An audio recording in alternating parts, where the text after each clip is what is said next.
Hi hello ನಮಸ್ಕಾರ. ನಾನು ನಿಮ್ಮ ಸ್ಪರ್ಶ ಗೌಡ.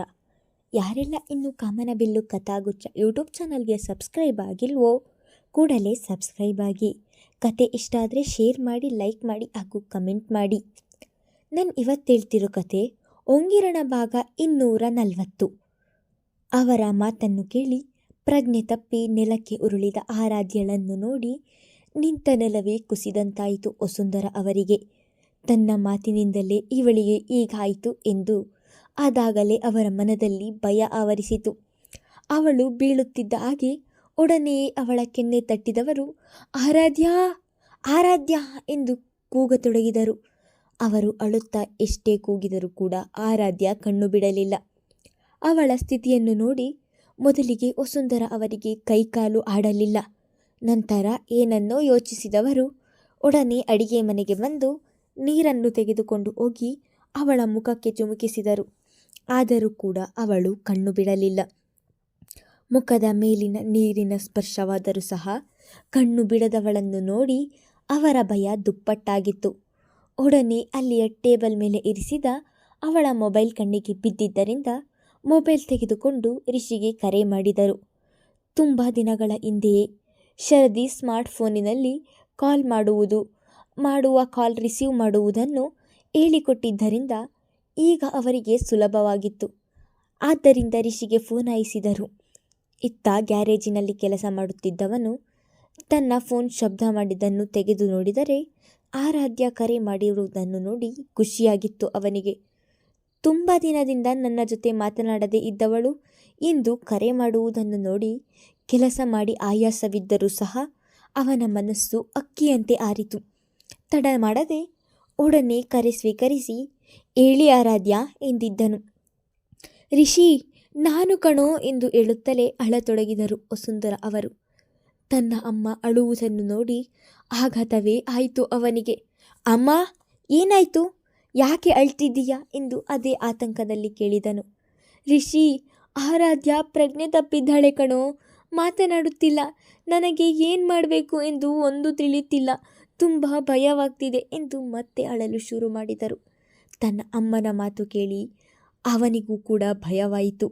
ಅಮ್ಮ ಏನು ಹೇಳ್ತಿದ್ದೀಯಾ, ಮಾತಾಡ್ತಿಲ್ಲ ಎಂದರೆ ಏನರ್ಥ? ಗೊತ್ತಿಲ್ಲ ಕಣೋ, ನೀನು ಬೇಗ ಬಾ ಎಂದರು. ಅಮ್ಮ ನಾನು ಇಲ್ಲಿಂದ ಅಲ್ಲಿಗೆ ಬರುವುದು ತುಂಬ ಲೇಟ್ ಆಗುತ್ತೆ. ಹೊರಗೆ ಹೋಗಿ ಪಕ್ಕದ ಮನೆಯವರು ಯಾರಾದರೂ ಇದ್ದರೆ ಅವರ ಜೊತೆ ಹಾಸ್ಪಿಟಲ್ಗೆ ಕರೆದುಕೊಂಡು ಬಾ. ನಾನು ನೇರವಾಗಿ ಹಾಸ್ಪಿಟಲ್ಗೆ ಬರ್ತೀನಿ, ತಡ ಮಾಡುವುದು ಬೇಡ ಎಂದು ಹೇಳಿದನು. ತಾನು ಇಲ್ಲಿಂದ ಮನೆಗೆ ಹೋಗಿ ಆಮೇಲೆ ಅವಳನ್ನು ಹಾಸ್ಪಿಟಲ್ಗೆ ಕರೆದುಕೊಂಡು ಹೋಗುವುದು ಲೇಟ್ ಆಗುತ್ತದೆ ಎಂದು ಯೋಚಿಸಿ ತನ್ನ ತಾಯಿಗೆ ಈ ಉಪಾಯವನ್ನು ಹೇಳಿದನು. ವಸುಂಧರ ಅವರಿಗೆ ರಿಷಿ ಹೇಳಿದ ಮಾತು ಸರಿ ಎನಿಸಿ ಹೊರಗೆ ಓಡಿ ಬಂದರು. ಮನೆಯಿಂದ ಮುಂದೆ ಹೋಗಿ ಅಲ್ಲಿ ಇರುವವರಿಗೆ ವಿಷಯವನ್ನು ತಿಳಿಸಿ ಆರಾಧ್ಯಳನ್ನು ಹಾಸ್ಪಿಟಲ್ಗೆ ಕರೆದುಕೊಂಡು ಹೋಗುವ ವ್ಯವಸ್ಥೆ ಮಾಡಿದರು. ವಸುಂಧರ ಸೊಸೆಯ ಸ್ಥಿತಿಯನ್ನು ನೋಡಿ ಹೆದರಿಕೆಯಿಂದ ಒಂದು ಹೆಜ್ಜೆ ಮುಂದಿಡಲಾಗುತ್ತಿರಲಿಲ್ಲ ಅವರಿಗೆ. ಆದರೂ ಅವಳಿಗೋಸ್ಕರ ಧೈರ್ಯ ವಹಿಸಿ ಪಕ್ಕದ ಮನೆಯವರ ಸಹಾಯದಿಂದ ಅವರದೇ ಕಾರಿನಲ್ಲಿ ಅವಳನ್ನು ಮಗ ಎಳೆದ ಹಾಸ್ಪಿಟಲ್ಗೆ ಕರೆದುಕೊಂಡು ಬಂದಿದ್ದರು. ವಸುಂಧರ ಅವರು ಹಾಸ್ಪಿಟಲ್ಗೆ ಬರುವ ವೇಳೆಗಾಗಲೇ ರಿಷಿ ಕೂಡ ಅದೇ ಹಾಸ್ಪಿಟಲ್ ಬಳಿ ಬಂದು ಇವರಿಗೋಸ್ಕರ ಕಾಯುತ್ತಿದ್ದನು. ಅವರು ಕಾರಿನಲ್ಲಿ ಹಾಸ್ಪಿಟಲ್ ಬಳಿ ಬಂದ ತಕ್ಷಣ ತಾನೇ ಕಾರಿನ ಬಳಿಗೆ ಹೋಗಿ ತನ್ನ ಹೆಂಡತಿಯನ್ನು ಅನಾಯಾಸವಾಗಿ ತೋಳಿಗೆ ಏರಿಸಿಕೊಂಡು ಹಾಸ್ಪಿಟಲ್ ಒಳಗೆ ಬರುವವರೆಗೂ ಆರಾಧ್ಯ ಕಣ್ಣು ಬಿಡಿ ಏನಾಯಿತು ಎಂದು ಹೇಳಿಕೊಂಡೇ ಬಂದಿದ್ದನು. ಅವಳ ಸ್ಥಿತಿಯನ್ನು ನೋಡಿ ಅವನ ಹೃದಯದ ಬಡಿತ ಜೋರಾಗಿ ಹೊಡೆದುಕೊಳ್ಳಲು ಶುರುವಾಗಿತ್ತು. ಅವನಿಗೂ ಕೂಡ ಕೈಕಾಲುಗಳು ಆಡದಂತೆ ಆಗಿದ್ದವು. ಅವಳು ಮಾತನಾಡುವುದು ಬೇಡ, ಒಂದು ಸಾರಿ ಕಣ್ಣು ಬಿಟ್ಟು ನೋಡಿದರೆ ಸಾಕಿತ್ತು ಅವನಿಗೆ. ವೈದ್ಯರು ಒಳಗೆ ಅವಳನ್ನು ನೋಡುತ್ತಿದ್ದರೆ ಇತ್ತ ಹೊರಗೆ ನಿಂತಿದ್ದ ಇಬ್ಬರ ಮನದಲ್ಲೂ ಭಯ ಆವರಿಸಿತು. ವಸುಂಧರ ಅವರಂತೂ ಕುರ್ಚಿಯ ಮೇಲೆ ಕುಳಿತು ಒಂದೇ ಸಮ ಅಳುತ್ತಲಿದ್ದರು. ತನ್ನ ಮನದಲ್ಲಿ ಭಯ ಇದ್ದಿದ್ದರಿಂದ ತನ್ನ ತಾಯಿಗೆ ಸಮಾಧಾನ ಮಾಡಲು ಆಗಲಿಲ್ಲ ಅವನಿಗೆ. ಅವರ ತವರು ಮನೆಯವರಿಗೆ ವಿಷಯ ತಿಳಿಸದೆ ಹೋದರೆ ತಪ್ಪಾಗುತ್ತದೆ ಎಂದು ಯೋಚಿಸಿದವನು ಶರದಿಗೆ ಕರೆ ಮಾಡಿ ವಿಷಯ ತಿಳಿಸಿದ್ದನು. ಒಳಗೆ ಆರಾಧ್ಯಳನ್ನು ಪರೀಕ್ಷಿಸುತ್ತಿದ್ದ ಮಹಿಳಾ ವೈದ್ಯರು ಮೊದಲು ಸ್ಟೆಥೋಸ್ಕೋಪ್ ಮೂಲಕ ಅವಳ ಹೃದಯದ ಬಡಿತವನ್ನು ಪರಿಗಣಿಸಿ ನಂತರ ಅವಳ ಬಲಗೈ ನಾಡಿ ಮಿಡಿತ ಹಿಡಿಯುತ್ತಿದ್ದ ಹಾಗೆ ಭಯ ಬಿದ್ದವರಂತೆ ಸಿಸ್ಟರ್ ಇಮಿಡಿಯೇಟ್ಲಿ ಸ್ಕ್ಯಾನಿಂಗ್ ಅರೇಂಜ್ ಮಾಡಿ ಎಂದಿದ್ದರು. ಡಾಕ್ಟರ್ ಹೇಳಿದಂತೆ ನರ್ಸ್ ಸ್ಕ್ಯಾನಿಂಗ್ ಮಾಡಲು ಎಲ್ಲ ತಯಾರಿ ಮಾಡುತ್ತಿದ್ದ ಹಾಗೆ ಅವಳು ಮಲಗಿದ್ದಲ್ಲಿಯೇ ಅವಳ ಒಡಲ ಮೇಲೆ ಸ್ಕ್ಯಾನಿಂಗ್ ಮಾಡುವ ಸಾಧನ ಇರಿಸಿ ಪರದೆ ಮೇಲೆ ನೋಡಿದವರು ತಕ್ಷಣಕ್ಕೆ ಒಂದು ಇಂಜೆಕ್ಷನ್ ನೀಡಿ ಅವಳ ಕೈಗೆ ಒಂದು ಸೂಜಿಯ ಮೂಲಕ ಗ್ಲೂಕೋಸ್ ಹಾಕಿದ್ದರು. ಅಲ್ಲಿಯೇ ಇದ್ದ ನರ್ಸ್ಗೆ ಅವಳನ್ನು ನೋಡಿಕೊಳ್ಳಲು ಹೇಳಿ ಹೊರಬಂದವರು ತನ್ನ ಚೇಂಬರ್ಗೆ ರಿಷಿಯನ್ನು ಕರೆದಿದ್ದರು. ಭಯದಲ್ಲಿಯೇ ಡಾಕ್ಟರ್ ಎದುರಲ್ಲಿ ಬಂದು ನಿಂತವನು, ಡಾಕ್ಟರ್, ನನ್ನ ವೈಫ್ ಹೇಗಿದ್ದಾರೆ ಎಂದನು ಆತಂಕದಲ್ಲಿ. ನಿಮ್ಮ ಹೆಸರು ಎಂದರು ಡಾಕ್ಟರ್. ರಿಷಿ ಎಂದನು. ಮಿಸ್ಟರ್ ರಿಷಿ, ಕುಳಿತುಕೊಳ್ಳಿ ಎಂದು ತಮ್ಮ ಎದುರಿಗಿರುವ ಕುರ್ಚಿಯ ಕಡೆ ಕೈ ತೋರಿಸಿದರು.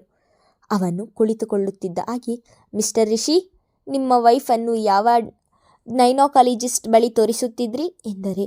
ಡಾಕ್ಟರ್, ಅವರಿಗೆ ಏನಾಗಿದೆ, ಯಾಕೆ ಈ ರೀತಿ ಕೇಳುತ್ತಿದ್ದೀರಾ ಎಂದನು. ಇದೇನು ಮಿಸ್ಟರ್, ಹೀಗೆ ಹೇಳುತ್ತಿದ್ದೀರಾ, ನಿಮ್ಮ ವೈಫ್ನನ್ನು ಯಾವ ಹಾಸ್ಪಿಟಲ್ಗೆ ತೋರಿಸುತ್ತಿದ್ದೀರಿ ಎಂದರೆ. ಡಾಕ್ಟರ್, ಅವರನ್ನು ಯಾಕೆ ಹಾಸ್ಪಿಟಲ್ಗೆ ತೋರಿಸಬೇಕು, ಅವರು ಇಷ್ಟು ದಿನ ಚೆನ್ನಾಗೇ ಇದ್ದರು, ಇವತ್ತು ಇದ್ದಕ್ಕಿದ್ದ ಹಾಗೆ ಹೀಗಾಗಿದೆ ಎಂದನು ಆತಂಕದಲ್ಲಿ. ರಿಷಿಯ ಮಾತು ಕೇಳಿ ವೈದ್ಯರಿಗೆ ಕೋಪ ಬಂದು ಬಿಟ್ಟಿತು. ಕುಳಿತಲ್ಲಿಂದ ಮೇಲೆದ್ದವರು, ಏನ್ರಿ ನೀವು, ನಿಮ್ಮ ವೈಫ್ ಕನ್ಸೀವ್ ಆಗಿ 10 ವಾರ ಕಳೆದಿದೆ, ಇನ್ನೂ ಅವರಿಗೆ ಟ್ರೀಟ್ಮೆಂಟ್ ಕೊಡಿಸಿಲ್ಲ ಎಂದು ಹೇಳುತ್ತಿದ್ದೀರಲ್ಲ ಎಂದು ಗದರುತ್ತಿದ್ದ ಹಾಗೆ ಮೇಲೆದ್ದವನು, ಡಾಕ್ಟರ್, ಏನು ಹೇಳ್ತಿದ್ದೀರಾ ನೀವು ಎಂದನು. ಅವರು ಹೇಳಿದ್ದ ಮಾತನ್ನು ನಂಬಲು ಆಗುತ್ತಿಲ್ಲ. ಹಾಗೆಯೇ ಖುಷಿಯ ಜೊತೆಗೆ ಆಘಾತವು ಒಂದು ತಿಳಿಯುತ್ತಿಲ್ಲ ಅವನಿಗೆ. ಹೌದು ಮಿಸ್ಟರ್ ರಿಷಿ, ನಿಮ್ಮ ವೈಫ್ 2.5 ಮಂತ್ ಪ್ರೆಗ್ನೆಂಟ್, ಈ ವಿಷಯ ನಿಮಗೆ ಗೊತ್ತಿಲ್ಲವಾ ಎಂದರು. ತಾನು ತಂದೆಯಾಗುತ್ತಿದ್ದೇನೆ ಎನ್ನುವ ವಿಷಯವನ್ನು ತಿಳಿದು ಅವನ ಖುಷಿಗೆ ಪಾರವೇ ಇರಲಿಲ್ಲ. ಡಾಕ್ಟರ್ ಹೇಳಿದ ಮಾತಿಗೆ ಮರುತ್ತರವನ್ನು ನೀಡಲು ಅವನಿಂದ ಆಗುತ್ತಿರಲಿಲ್ಲ. ಆದರೂ ಪ್ರಯಾಸದಿಂದ ಇಲ್ಲ ಡಾಕ್ಟರ್, ಗೊತ್ತಿರಲಿಲ್ಲ ಎಂದನು. ನಿಮ್ಮ ವೈಫ್ ಕೂಡ ಗೊತ್ತಿಲ್ಲವಾ ಎನ್ನುತ್ತಿದ್ದ ಹಾಗೆ, ಆರಾಧ್ಯ ಅವರಿಗೆ ಈ ವಿಷಯ ಗೊತ್ತಿದ್ರೆ ಅವರು ಮುಚ್ಚಿಡುತ್ತಿರಲಿಲ್ಲ, ಅವರಿಗೂ ಕೂಡ ಗೊತ್ತಿಲ್ಲ ಎನಿಸುತ್ತದೆ ಎಂದು ಯೋಚಿಸಿದವನು, ಅವರಿಗೂ ಕೂಡ ತಿಳಿದಿಲ್ಲ ಡಾಕ್ಟರ್ ಎಂದನು. ಹೋ ಗಾಡ್, ನೀವಿನ್ನೂ ಯಾವ ಕಾಲದಲ್ಲಿ ಇದ್ದೀರಾ, ಇಂದಿನ ಕಾಲದಲ್ಲಿ ನಮ್ಮಮ್ಮ ನಮ್ಮಜ್ಜಿ ಎಲ್ಲರೂ ಹಾಸ್ಪಿಟಲ್ಗೆ ಹೋಗದೆ ಮಕ್ಕಳನ್ನು ಹೆರುತ್ತಿದ್ದರು. ಆದರೆ ಈಗ ಕಾಲ ಬದಲಾಗಿದೆ. 1.5 ತಿಂಗಳಿಗೆಲ್ಲ ಪ್ರೆಗ್ನೆಂಟ್ ಎಂದು ತಿಳಿದರೆ ಹಾಸ್ಪಿಟಲ್ ಮೆಡಿಸಿನ್ ಎಂದು ಈಗೆಲ್ಲ ಕೇರ್ ಮಾಡ್ತಾರೆ. ಆದರೆ ನೀವು ಈ ವಿಷಯ ಗೊತ್ತೇ ಇಲ್ಲ ಎಂದು ಹೇಳ್ತಿದ್ದೀರಲ್ಲ, ಹೀಗೆ ನೆಗ್ಲಿಜೆನ್ಸಿ ಆದರೆ ನಿಮ್ಮ ಮಗುವನ್ನು ನೀವು ಕಳೆದುಕೊಳ್ಳಬೇಕಾಗುತ್ತದೆ. ಈಗಾಗಲೇ ನಿಮ್ಮ ವೈಫ್ ತುಂಬ ವೀಕ್ ಇದ್ದಾರೆ, ಹಾಗೆ ಮಗು ಬೆಳವಣಿಗೆ ಕೂಡ ತುಂಬ ಕಡಿಮೆ ಇದೆ, ಇದರಿಂದ ಮಿಸ್ಕ್ಯಾರಿ ಆಗುವ ಸಾಧ್ಯತೆ ಹೆಚ್ಚು ಎಂದು ಹೇಳುತ್ತಿದ್ದ ಹಾಗೆ ಇಡೀ ಶರೀರವೇ ನಡುಗಿದಂತಹ ಅನುಭವವಾಯಿತು ಅವನಿಗೆ. ಆರಾಧ್ಯಗೆ ಈಗಾಗಲೂ ತಾನೇ ಕಾರಣ ಎಂದು ಒಳಗೊಳಗೆ ನೊಂದು ಹೋದನು. ಒಡಲೊಳಗೆ ಆಗಷ್ಟೇ ಚಿಗುರಿರುವ ಕಂದನನ್ನು ಯಾರು ತಾನೇ ಕಳೆದುಕೊಳ್ಳಲು ಇಷ್ಟಪಡುತ್ತಾರೆ. ಸಾರಿ ಡಾಕ್ಟರ್, ಇನ್ಮುಂದೆ ಆಗಾಗದ ಹಾಗೆ ನೋಡಿಕೊಳ್ಳುತ್ತೇನೆ ಎಂದವನ ಮಾತು ಕೇಳಿ, ನಾವು ಕೆಲವು ಮೆಡಿಸನ್ ಕೊಡುತ್ತೇನೆ, ಅವುಗಳನ್ನು ಸರಿಯಾಗಿ ತೆಗೆದುಕೊಳ್ಳಲು ಹೇಳಿ, ಹಾಗೆ ನಾನು ಹೇಳಿದ ಫುಡ್ ಫಾಲೋ ಮಾಡಿ, 1 ತಿಂಗಳು ಬಿಟ್ಟು ಚೆಕಪ್ಗೆ ಕರೆದುಕೊಂಡು ಬನ್ನಿ ಎಂದು ಹೇಳಿ ಮೆಡಿಸಿನ್ಸ್ ಬರೆದುಕೊಟ್ಟಿದ್ದರು. ವೈದ್ಯರು ನೀಡಿದ ಚೀಟಿಯನ್ನು ಹಿಡಿದು, ಡಾಕ್ಟರ್, ಒಮ್ಮೆ ನಾನು ಅವರನ್ನು ನೋಡಬಹುದಾ ಎಂದನು. ನೋಡಿ ಎಂದು ಡಾಕ್ಟರ್ ಹೇಳುತ್ತಿದ್ದ ಹಾಗೆ ಮಲಗಿದ್ದ ಆರಾಧ್ಯಳ ಬಳಿ ಹೋಗಿ ಅವಳ ಮುಖ ನೋಡುತ್ತಿದ್ದ ಹಾಗೆ ಕರುಳು ಹಿಂಡಿದಂತಾಗಿತ್ತು. ಅವಳ ಮುಖ ಪೂರ್ತಿಯಾಗಿ ಬಾಡಿ ಹೋಗಿತ್ತು. ಅಲ್ಲದೆ ಇತ್ತೀಚೆಗೆ ತುಂಬ ಸಣ್ಣಗಾಗಿದ್ದಳು.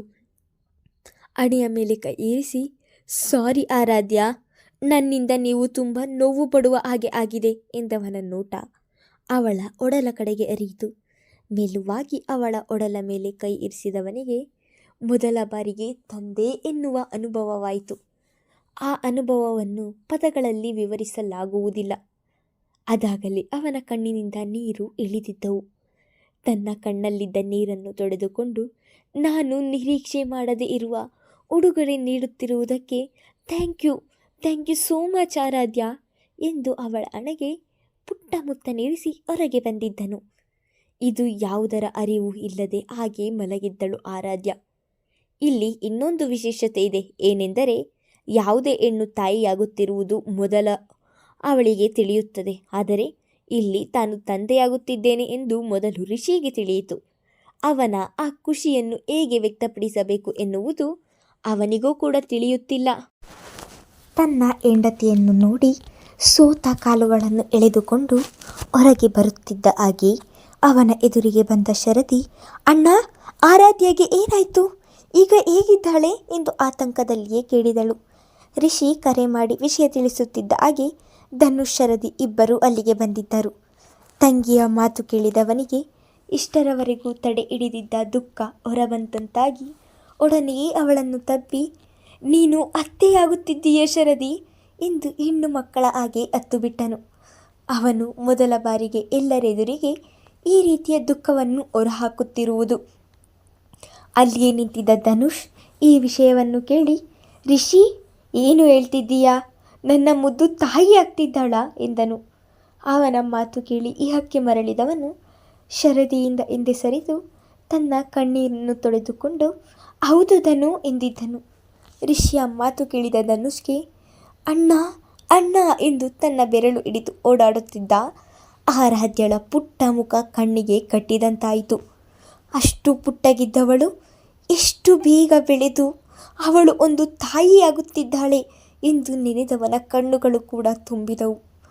ಇವರ ಮಾತುಗಳನ್ನು ಕೇಳುತ್ತಾ ನಿಂತಿದ್ದ ವಸುಂಧರ ಅವರು, ರಿಷಿ, ಆರಾಧ್ಯ ನಿಜವಾಗಿಯೂ ತಾಯಿಯಾಗ್ತಿದ್ದಾಳಾ ಎಂದು ನಂಬಲಾಗದೆ ಕಣ್ಣರಳಿಸಿ ಕೇಳಿದರು.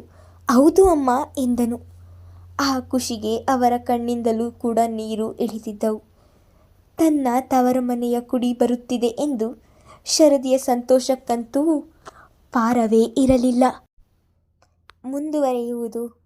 ಆರಾಧ್ಯಗೆ ತಾನು ತಾಯಿಯಾಗುತ್ತೇನೆ ಎಂದು ತಿಳಿದರೆ ಅವಳ ರಿಯಾಕ್ಷನ್ ಹೇಗಿರಬಹುದು ಎಂದು ಮುಂದಿನ ಸಂಚಿಕೆಯಲ್ಲಿ ತಿಳಿದುಕೊಳ್ಳೋಣ. ಹಾಗೆ ಇವತ್ತಿನ ಟ್ವಿಸ್ಟ್ ಹೇಗಿತ್ತು ಎಂದು ಪ್ರೀತಿಯ ಕೇಳುಗರೆ ಕಮೆಂಟ್ ಮೂಲಕ ತಿಳಿಸಿ. ಧನ್ಯವಾದಗಳು.